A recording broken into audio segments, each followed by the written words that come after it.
اور B J P R S S تو ابھی سے اپنی الیکشن کی تیاری شروع کر چکی ہے، بلکہ 2024 کے پارلیمنٹ الیکشن کی تیاری آر ایس ایس کے سربراہ سر سنچالک نے شروع کر دیا، اور 2024 میں دوبارہ بی جے پی کو اقتدار پر لانے کے لیے آر ایس ایس کے سر سنچالک نے اپنی آر ایس ایس کی ایک میگزین آرگنائزر میں ایک انٹرویو میں بہت سی باتیں کہہ دیں۔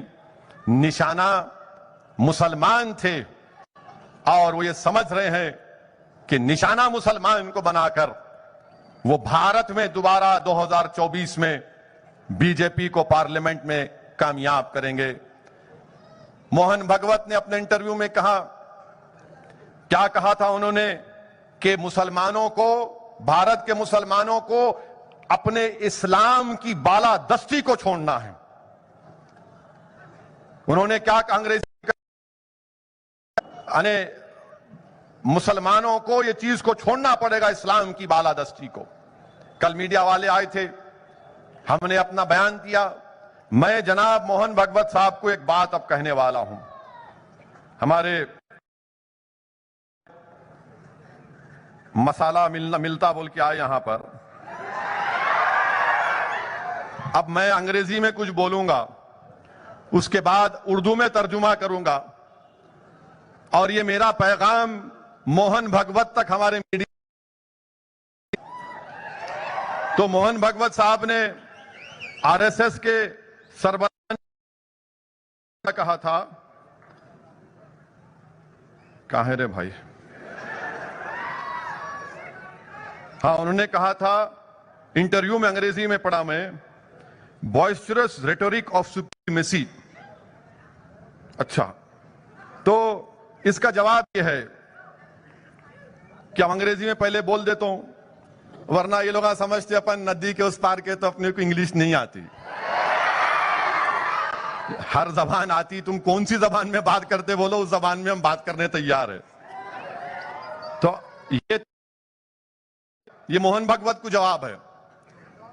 کیا کہا تھا انہوں نے کہ مسلمانوں کو اپنے بوائسچرس جو بھی کہا تھا انہوں نے، اس کو چھوڑنا پڑے گا۔ اب آپ سنیے، I am a Musliman and am proud of the fact Islam's splendid traditions of 1300 years are my inheritance. I am unwilling to lose even the smallest part of this inheritance. The teaching and history of Islam, its arts and letters and civilizations are my wealth and my fortune. It is my duty to protect them. اس کا ترجمہ یہ ہے کہ میں ایک مسلمان ہوں، مجھے اس پر فخر ہے۔ اسلام کی وہ تاریخ، اس کا کلچر جو 1300 سال کا ہے، وہ میری وراثت ہے، وہ میری وراثت ہے، اور میں اس وراثت میں سے اس کا چھوٹا حصہ بھی کھونے کے لیے تیار نہیں ہوں۔ اسلام کی تعلیمات، اسلام کی تاریخ، اسلام کا آرٹ، اسلام کے خط، اسلام کا سیولائزیشن، یہ پوری میری دولت ہے، اور یہ میری ڈیوٹی ہے، یہ میری ذمہ داری ہے کہ میں اس کی حفاظت کروں۔ اب دوسرا paragraph, I have a special interest in Islamic religion and culture and I cannot talk. But in addition to these sentiments, I have traditions of my life has forced upon me. It guides and helps me forward. I am proud of being an Indian. I am a part of the indivisible unity that is Indian nationality. I am indispensable to this noble edifice. Without it, complete. Which has gone to build India. I can.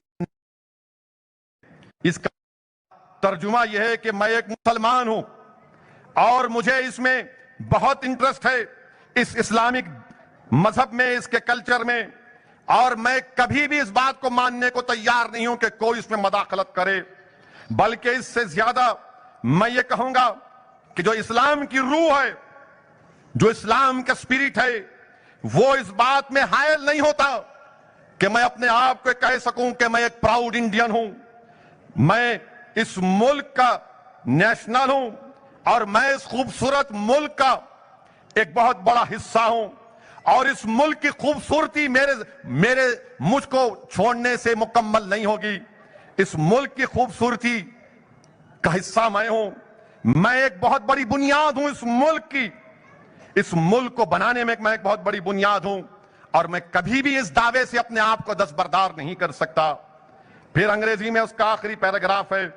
It was India's historic destiny that many human races and cultures and religions should flow to her habitable soil and that many a caravan should find rest here.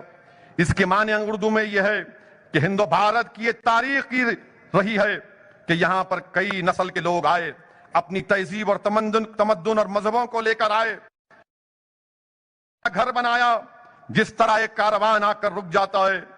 اور تاریخ کی صبح ہونے سے پہلے یہ کاروان بھارت میں آئے اور یہاں پر یہ کاروان آتے گئے. پھر انگریزی میں لکھا گیا کہ this vast and fertile land gave welcome to all and took them to her bosom. One of last 3 caravans following the footsteps of its predecessors was that of follows Islam.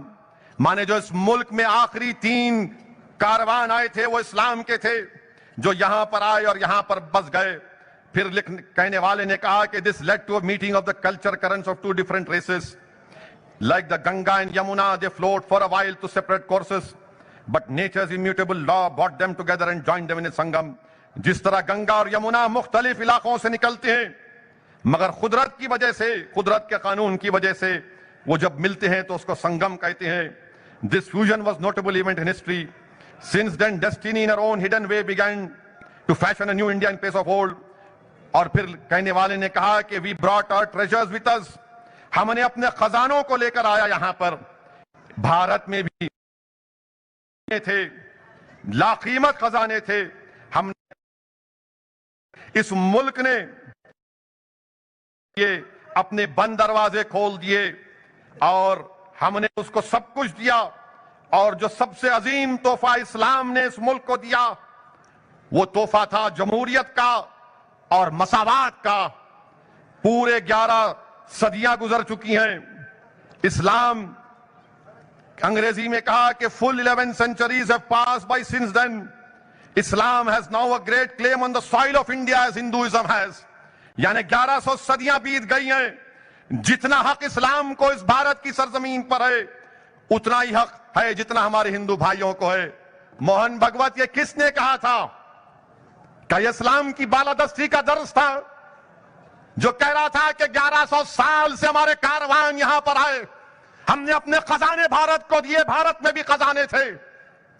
جس طرح گنگا اور یمنا نکل کر سنگم بنتا ہے. کس نے کہا یہ باتیں؟ موہن بھگوت. یہ باتیں تقریر تھی مولانا ابوالکلام آزاد کی. مولانا ابوالکلام آزاد رام گڑھ میں تقریر دیے تھے. بتاؤ آر ایس ایس والو تم اس تقریر پر کیا بولو گے؟ یہ وہ مولانا ابوالکلام آزاد ہے جس نے اس ملک کے لیے 100 مرتبہ جیل کو گئے, مصائب اور مشکلات کو اٹھایا, ان کی دولت کو چھین لیا گیا, اور جب ملک آزاد ہوا تو مولانا آزاد کو اس بھارت کا سب سے پہلے تعلیم کا, ایجوکیشن کا منسٹر بنایا گیا. موہن بھگوت اور آر ایس ایس والو تم مولانا آزاد سے بڑے نہیں ہو. دیش کی محبت میں تم مولانا آزاد سے بڑے نہیں ہو. تم نے اس دیش کی آزادی کی لڑائی میں کچھ بھی نہیں کیا. اس دیش کی آزادی میں جو کام مولانا آزاد نے کیا, اب بتاؤ اس تقریر پر کیا بولے گے آر ایس ایس والو؟ بتاؤ ٹی وی کے اسٹوڈیو